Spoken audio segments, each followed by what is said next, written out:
A prison could definitely have an impact on a small community. Enter Mayor Melvin Goodland of Dorchester, New Brunswick. Dorchester, New Brunswick is home to Canada's second oldest prison.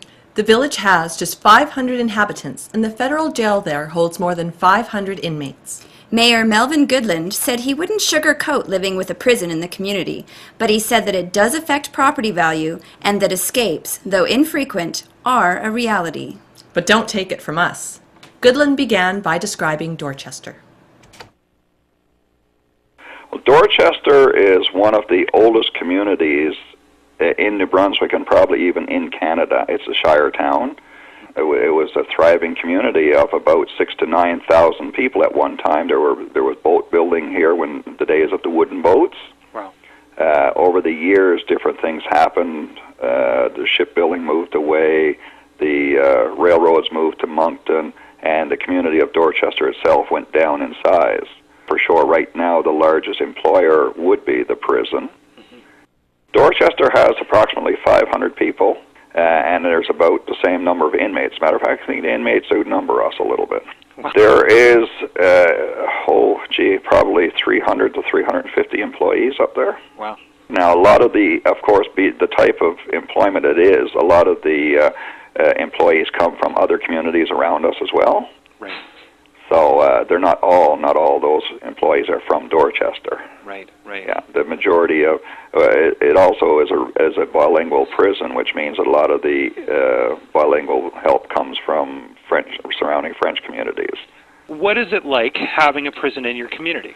Well, there are pros and cons, of course, to anything dealing with an institute like a prison. Financially, it's a benefit to the community. Being a federal institute, they pay a grant in lieu of taxes. There's a lot of employment generated by the prison that benefits the community. So there are positives. Are there challenges? It does affect property values of the property around the prison because some people don't necessarily want to live right next door to a prison. Right. So in that would be a negative of it. Certainly there are a lot of positives as well to having it. Well, it is difficult work. What I've noticed is that for the guards themselves working with the inmates, it certainly is stressful. You're under stress when you're working in that environment. You had to be able to leave your job behind in any job, and certainly in this instance you would definitely want to leave that job behind you with you when you go home. Right. Are there things that the community can do to mitigate the effects? The location is one thing, but also what type of prison would it be? Would it be minimum security, medium, or maximum? We have more than one prison here. We have a minimum security and we have a medium security. It used to be maximum. The maximum is now no longer here. We also have a psychological wing of the prison system here as well. There's a lot more control of the inmates if it's in a medium security because they're within the boundaries of the prison. They do have things that are called perimeter passes. So they're the ones who are the more trusted, and they go outside to mow the grass and to do the cleanup around and that sort of thing. We have a large farm here right now, which the federal government is closing down on us. We don't like that. Right. But we have about 70 inmates that work the farm, and there's nothing to see an inmate with a tractor driving across the road and heading to farm fields and this sort of thing. And so people recognize it and understand it. And from one community to another, is there any advice or anything that you could say to us to help us? I certainly wouldn't hesitate to ask for it because financially it is a great boon to us. This community receives a lot of financial assistance from the prison because the taxes, of course, it's a large land mass and it's a large part of the tax base for our community. As a matter of fact, we're lobbying to have a new prison built as well here. We would love to have another one. Wow. Because it would increase our tax base again and would be beneficial to the community. Has Dorchester had experience with escapes? Oh, yes. Oh, yes, there have been escapes. In the minimum security, they call it walk-away because there's no real fence to stop them from leaving if they want to. Right.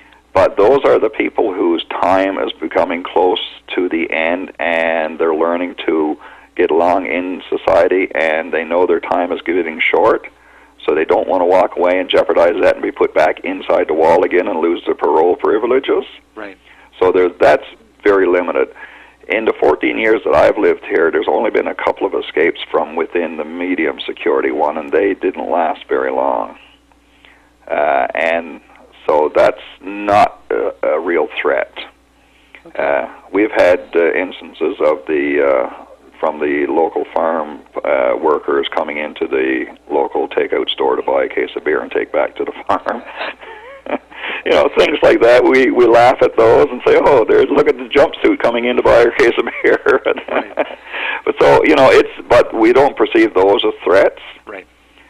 We have had instances of escapes, and they've tracked them down, yes, but it's not been a real serious problem here. We've had instances of homes near the prison being broken into by people who walk out from the minimum security one to those homes and break into them in the daytime when they know there's nobody home. Right. So we've had instances like that, and what's happened there generally is that the other inmates will actually snitch on them because they don't want to lose their privileges and have incidents where they might not have the same freedoms that they have now. Right. So, but yeah, there are those are the cons, of course, right? I'm not trying to sugarcoat it because you can't, because they do happen. So, some pros. And a lot of cons. No pun intended. Justin P. Shea is a graduate student at the University of Carleton and the managing editor of the Journal of Prisoners on Prisons. He's done a lot of reading on prison siting. Although there hasn't been a lot of research done in Canada, there are American studies on the subject. Here is what Justin P. Shea had to say about a penitentiary in Valemount. Will a prison in a community the size of Valemount, the shape of Valemount, affect the quality of life? Based on studies that have been conducted in the United States, there's evidence to suggest that there will be increased violence in communities, particularly interpersonal violence amongst couples. You know, when someone works in a prison or a penitentiary, they may, experience levels of violence and stress in their workplace that they otherwise wouldn't be accustomed to. And on occasion, studies have shown that this spills out into the communities where they work. Do you believe it's likely that the federal government would consider Valemount as a place to build their next big penitentiary, or any penitentiary? If one's to examine the history of where penitentiaries are built and why, a pattern emerges. What you most often see is penitentiaries being established on existing Crown land, and in particular, existing land where penitentiaries are already located. So often what you'll see is clusters of penitentiaries, 2 or 3 on a given Government of Canada property. So no, I don't believe Valemount would be a site that would be selected for a penitentiary. I personally think it would be a misappropriation of energy and hope for Valemount to even, consider doing that. I guess what the residents of Valemount need to ask themselves is whether they want to be profiteers over human misery. Profiteers over human misery. Our question for the people of Valemount is this.